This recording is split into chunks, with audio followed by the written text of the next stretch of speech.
कैलाश नगर से कार में गाय ले जाते चोरों के वायरल हुए वीडियो में वृंदावन पुलिस को सफलता हाथ लगी है।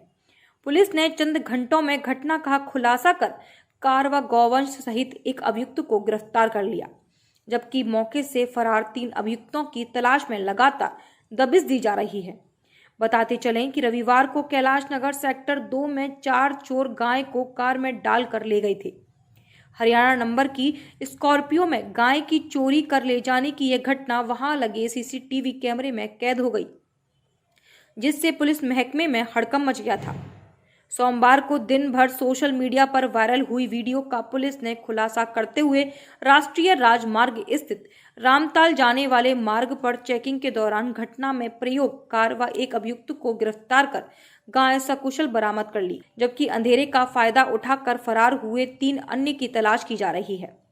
पकड़े गए अभियुक्त ने पुलिस पूछताछ में अपना नाम जफरुद्दीन उर्फ जफरू पुत्र हारून निवासी रूपरका थाना उठाबड़ जिला पलवल हरियाणा बताया है, जिसे पुलिस ने पशु क्रूरता अधिनियम के तहत मुकदमा पंजीकृत कर न्यायालय के समक्ष पेश कर दिया है। दिनांक 8/9 नवंबर की रात्रि में थाना वृंदावन क्षेत्र में मोहल्ला कैलाश नगर में एक गौवंशीय पशु को अज्ञात अभियुक्त गणों द्वारा स्कॉर्पियो गाड़ी में डालकर चोरी कर लिया गया। इस सूचना पर पुलिस के द्वारा तत्परतापूर्वक कार्यवाही करते हुए एक अभियुक्त को मैं स्कॉर्पियो गाड़ी मैं गौवंशीय पशु के गिरफ्तार कर लिया गया है। 3 अन्य फरार अभियुक्तों की गिरफ्तारी के प्रयास जारी हैं। अन्य वैधानिक कार्यवाही की जा रही है। मथुरा जिलाधिकारी कार्यालय के बाहर प्रचार प्रसार हेतु लगाई गई एलईडी स्क्रीन इन दिनों शोपीस नजर आ रही। पूर्व सरकार द्वारा लगाई गई एलईडी अब बदहाल स्थिति में पड़ी हुई है। बता दें कि पूर्व सरकार समाजवादी पार्टी ने सरकार की योजनाओं का प्रचार प्रसार हेतु जिला मुख्यालय पर एलईडी स्क्रीन लगाकर सरकार की योजनाओं को लोगों तक पहुंचाने के लिए इसका निर्माण कराया था, जिसमें लाखों रुपए की लागत भी आई। लेकिन सरकार बदलने के बाद लाखों की लागत से बनी एलईडी इन दिनों धूल चाट रही है। लोगों का कहना है कि वर्तमान सरकार गरीब जनता के पैसों को बेवजह खर्च कर मनमाने तरीके से नीतियों को चला रही है, जबकि पूर्व सरकार के द्वारा लाखों की लागत से लगाई गई एलईडी स्क्रीन अब किसी काम में नहीं आ रही। वर्तमान सरकार अपनी योजनाओं का प्रचार प्रसार करने हेतु अलग से एलईडी वाहन तैयार किए गए, जिसमें लाखों करोड़ों का खर्चा हुआ। यहाँ के लोगों का कहना है कि सरकार प्रचार प्रसार हेतु गरीबों के पैसे को मनमाने तरीके से बर्बाद किया जा रहा है। मेरा नाम अनिल यादव एडवोकेट है। अनिल यादव जी, ये जो स्क्रीन लग रही है, क्या कौन से समय लगी थी, क्या कहेंगे, अब ये चालू है या नहीं? ये अगले सरकार में लगाई गई थी। वो सरकारी योजनाएं उत्तर प्रदेश सरकार के द्वारा उत्तर प्रदेश में आम जनता के लिए, गरीब लोगों के लिए लागू की गई थी। उनके प्रचार प्रसार हेतु ये स्क्रीन लगाई गई थी।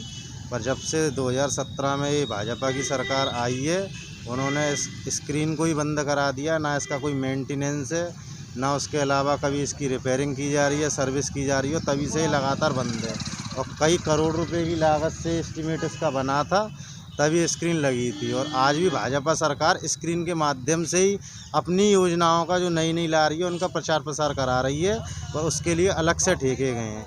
पर जो संसाधन उत्तर प्रदेश सरकार के पास पहले से ही मौजूद हैं, उनका उपयोग वो नहीं कर रही है। और जो गरीब जनता की गाड़ी कमाई है, जो लोग अपनी टैक्स दे रहे हैं सरकार को, उस सारे पैसे को इसी तरीके से खर्च किया जा रहा है। वृंदावन में ठाकुर बांके बिहारी के दर्शन करने पहुंची बॉलीवुड दुनिया के मशहूर अभिनेता गोविंदा की पत्नी सुनीता आहूजा, जहां उन्होंने सर्वप्रथम बुधवार को प्रातःकाल ठाकुर बांके बिहारी के दर्शन किए। साथ ही महामारी के चलते मंदिर प्रबंधन द्वारा जो व्यवस्था की गई है, उनके बारे में उन्होंने काफी प्रशंसा की।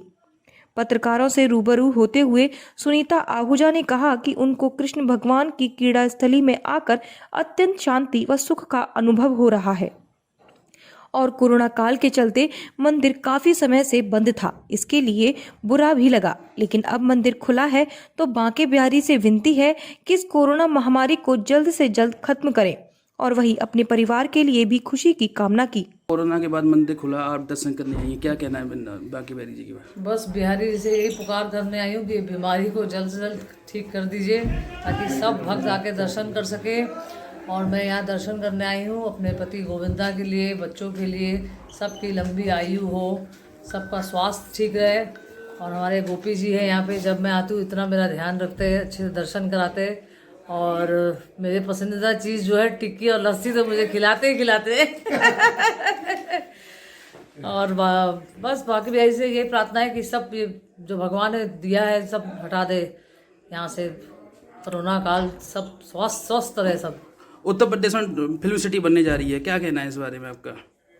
अच्छा, मेरे को अभी मुझे न्यूज़ पता नहीं है कि बनने जा रही है, कौन बना रहा है ये भी मुझे नहीं मालूम। उत्तर प्रदेश सरकार बनाने जा रही है ये। ओह, तो बहुत अच्छी बात है, अगर बन जाएगी तो अच्छा, सब शूटिंग करने वहीं चले जाएंगे, तो वहाँ पे कोरोना का भी कुछ प्रॉब्लम कम ही होगा शायद, इसलिए वहाँ बना रहे। अच्छी बात है, बहुत बहुत बहुत मुबारक हो। सुशांत केस में जो सुसाइड हुआ ये मैं कुछ नहीं बोलूँ, ये सब क्षमा करिए, ये कुछ पूछे ही मत, एक कंस्पिरेसी मुझे नहीं पसंद। आप भगवान का पूछिए, पति का पूछिए, बच्चे का पूछिए, ये सब मत पूछिए। गोविंदा सर की कोई आने वाली फिल्म हो तो बताइए। अभी बस वो सब्जेक्ट सुन रहे हैं, जो भी उनको पसंद आएगा तो वो करेंगे, बहुत जल्द आएंगे, शूटिंग करेंगे जल्दी। महिलाओं को आत्मनिर्भर बनाने और देश को सशक्त बनाने के लिए आज मंडलायुक्त के द्वारा 2 दिवसीय प्रेरणा दिवस का शुभारंभ किया गया। अपने संबोधन के दौरान मंडलायुक्त के द्वारा कहा गया कि महिला सशक्तिकरण को समर्पित राष्ट्रीय ग्रामीण आजीविका मिशन का क्रियान्वयन जिला मिशन प्रबंधन इकाई अलीगढ़ के द्वारा किया जा रहा है। इस योजना का उद्देश्य जनपद में सभी ग्रामीण निर्धन परिवारों से एक महिला को स्वयं सहायता समूह से जोड़कर उन्हें एकजुट करना और उनके संस्थागत ढांचे का निर्माण करना है। यह पूर्णतः महिलाओं का मिशन है। प्रदेश सरकार द्वारा महिलाओं को स्वास्थ्य, शिक्षा, स्वावलंबन की ओर अग्रसर करने का यह सराहनीय कदम है। उन्होंने बताया कि जनपद में अब तक 583 ग्रामों में महिला समूहों का गठन किया गया है।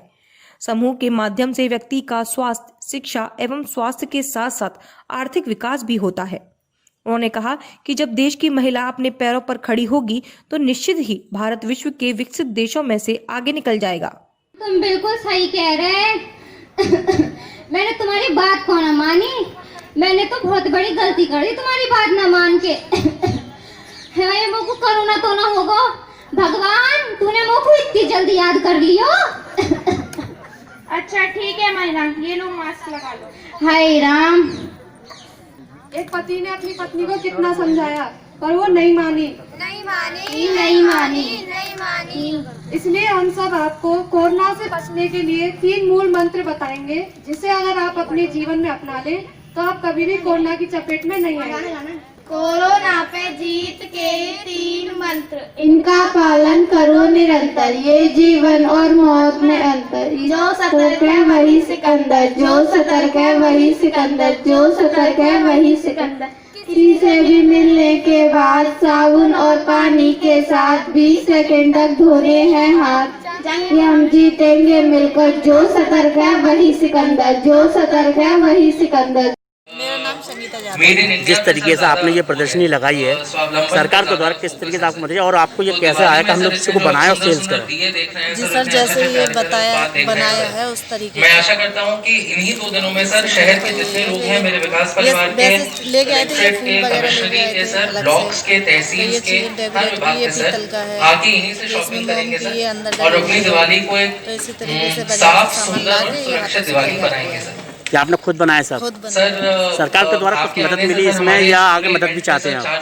क्या हो गया सर? सरकार के द्वारा आपको कुछ मदद मिली है इसमें? जी सर। आगे क्या चाहते हैं सरकार से? कुछ आगे बढ़ना चाहते हैं सर और अच्छा करना चाहते हैं कुछ। आप ये मार्केटों में सेल भी करते हैं ये चीजें? अभी नहीं की है सर, अभी तो ये बना के मतलब ऐसा ही कर रहे हैं कि यहाँ पे लगाया है। अब आगे और कहीं देखेंगे कि मेला वेला लगेंगे तो वहाँ पे लगाएंगे। तो हो सकता है मार्केटों में सेल करें? हाँ, सेल करें इसकी, निवास वैसे लगेगी तो उसमें भी होगा। क्या नाम है आपका? मेरा संगीता। आज प्रेरणा दिवस के अवसर पर समस्त हमारी भी NRLM के ग्रुप्स उनके ग्रुप्स का एक ये प्रदर्शनी लगाई गई है, उनके साथ गोष्ठी की गई है और इसका उद्देश्य यही है कि जितने भी ग्रुप्स हैं उनको एनकरेज किया गया है कि और आगे बढ़कर काम करें।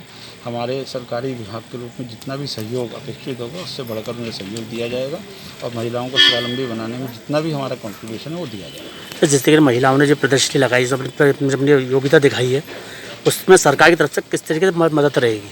इनको ट्रेनिंग हम लोग देते ही हैं, और भी ट्रेनिंग की आवश्यकता होगी वो भी देंगे और बाज़ार से लिंकेज कराना वो भी करेंगे। बहुत अच्छी टैलेंट आज दिखाया है, उसी को आगे हम बढ़ाएंगे। अलीगढ़ के थाना क्वारसी इलाके के मंजूरगढ़ी में करीब 8 वर्षीय बच्ची के साथ दुष्कर्म की घटना का मामला प्रकाश में आया था, जिसको लेकर पीड़ित परिवार ने आरोपी पक्ष पर गंभीर आरोप लगाई। बच्ची के पिता ने बताया कि आरोपी पक्ष मासूम बच्ची को पास के ही किसी झोला छाप डॉक्टर और जर्रा से उपचार करा रहा था, लेकिन जब हालत बिगड़ी तो पीड़ित परिवार मासूम को लेकर इलाके के एक निजी अस्पताल में उपचार के लिए लेकर आई, जहां हालत गंभीर होने के बाद पीड़ित परिवार ने आरोपी पक्ष से उपचार के लिए गुहार लगाई। पीड़ित के पिता ने बताया आरोपी पक्ष ने कुछ भी कर लेने की धमकी देते हुए मासूम बच्ची की आबरू की कीमत 25 से 30 हजार लगा डाली। इस बात से आहत होकर फिर पिता इस घटना को छिपा ना सका और पुलिस को सूचना दे दी, जिसके बाद पुलिस ने पीड़िता का डॉक्टरी परीक्षण कराकर मुकदमा पंजीकृत कर आरोपी किशोर को गिरफ्तार कराया। बच्ची के पिता का कहना है कि बेटी की हालत कुछ ठीक नहीं है और उसकी आर्थिक स्थिति ऐसी नहीं है कि आगे निजी अस्पताल में उपचार करा सके। इधर पीड़ित परिवार ने आरोप लगाया है कि आरोपी पक्ष मुकदमा वापस लेकर फैसले का दबाव बना रहा है। इस बात की शिकायत इन्वेस्टिगेशन करने पहुंची पुलिस से भी की गई। वहीं स्थानीय बच्ची के रिश्ते के मामा ने प्रकरण पर जानकारी दी। हालांकि पुलिस अभी बच्ची की डॉक्टरी रिपोर्ट का इंतजार कर रही है। किस तरह की घटना हुई है बच्ची के साथ? ये एक गांव मंजूगढ़ी की घटना है। बच्ची की बहुत छोटी उम्र की बच्ची के साथ दुष्कर्म हुआ है। बच्ची की उम्र 8 साल है और एक पड़ोस का जो रिश्ते में मामा का लड़का लगता है वो उन बच्ची को ले गया बहला फुसला के बाहर और बाहर की झाड़ियों में उसके साथ दुष्कर्म किया है और बच्ची को बहुत गंभीर चोटें आई हैं और इसका ट्रीटमेंट भी चल रहा है। मलखान सिंह में दिखाया है उन्हें, बाद में इनका ट्रीटमेंट हुआ। पहले लोग क्या कर रहे थे, 4 तारीख की घटना थी, पहले आश्वासन दे रहे थे पड़ोस मोहल्ले पड़ोस थे कि इसका इलाज करा देंगे या दवा बना रहे थे, वो करा नहीं पाया। बेचारा जिसका लड़की का पिता है वो बहुत गरीब है, वो बहुत मजदूर का आदमी है, वो ट्रीटमेंट नहीं करा सकता, उस पर दवा बनाया था, इस वजह से वो रिपोर्ट नहीं कर पाया। बट उसने 2 दिन के बाद रिपोर्ट भी की है। जब रिपोर्ट की है तो तब भी उसको दवा बनाया जा रहा है कि आप मुकदमा दायर न कराएं, उसको फैसला कर लें।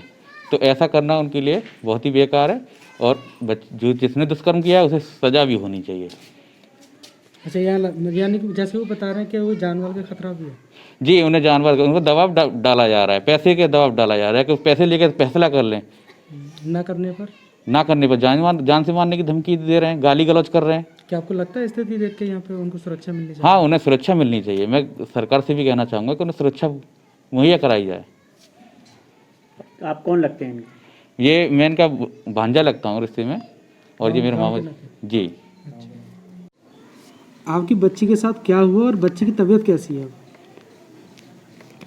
बच्ची की तबीयत सही नहीं है अभी। क्या हुआ आपकी बच्ची के साथ? यहीं घूम रही थी, वो खेतों के साथ ले गया, पैसों का लालच दे के वहाँ जाकर दुष्कर्म किया उसने। कौन है वो? लांगुरिया। फिर क्या हुआ उसके बाद? दुष्कर्म करने के बाद में फिर बच्ची की हालत सही नहीं थी। आपको क्या बताया बच्ची ने? मैं कह रहा बच्ची ने शाम को बताया। क्या बताया बच्ची ने? कि पापा ऐसे ऐसे लांगुरिया ने करा। फिर मुझसे पहले ये वहाँ जरा फजा पे दिखा लाई, उसके बाद में जरा पे क्यों लेके गए? चोट थी? वो दुष्कर्म के बारे में सर। अच्छा, मतलब क्या हुआ फिर? फिर उसके बाद में बच्ची की हालत खराब हैगी, फिर मैं प्राइवेट हॉस्पिटल में लेके गया। हॉस्पिटल में खर्चा ज़्यादा था, फिर मैं बाहर निकाल आया। मुझ पर इतना पैसा नहीं था, मजदूरी करता हूँ मैं। फिर उसके बाद में मैंने आगे कही कि इतना खर्चा पड़ रहा है, उन्होंने जो कही भाई हम पे इतना कुछ नहीं और तो पे करा जाए सो कर ले। तो पुलिस को सूचना देने में क्यों लेट हुए? इसीलिए इन्हें गुमराह कर दिया। मैं क्या कह दिया उन्होंने? क्या हम दवाई गोली करवा देंगे, फिर नहीं करवाई। वो जरा पे जो फोड़ा फुंसी वाला होता है उस पर दिखा रहे, उस पर मेरी बेटी की तबीयत बिगड़ती जा रही। फिर आपने जब बताया कि मेरी बच्ची की तबीयत ज़्यादा खराब, फिर क्या कहा इन्होंने? फिर इनने जो कहा तुझ पर करा जा कर। फिर